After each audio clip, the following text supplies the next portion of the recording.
নমস্কার বন্ধুরা, আজকে আমি বানাবো কাতলা মাছের কালিয়া। আমি এখানে 500 গ্রাম মাছ আগে থেকেই ভেজে রেখেছি। কড়াইয়ে তেল দিয়ে দেবো 100 গ্রাম।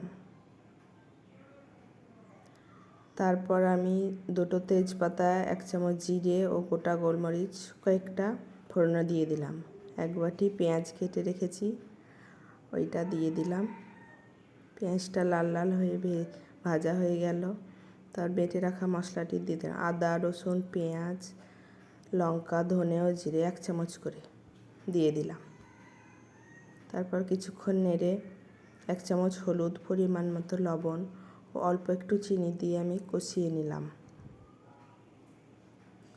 কষিয়ে নেওয়ার পর বেটে রাখা টমেটোর পেস্টটি দিয়ে আরও কিছুক্ষণ নেড়ে নিলাম। নেড়ে নেওয়ার পর পরিমাণ মতো আমি জল দিয়ে দিলাম। জল দেওয়ার পর ফুটে যাওয়ার পর ঝোলটি মাছগুলো দিয়ে আরও কিছুক্ষণ ফুটিয়ে নিলাম। তারপর বেটে রাখা গরম মশলাটি দিয়ে দিলাম। কেমন লাগলো? ধন্যবাদ।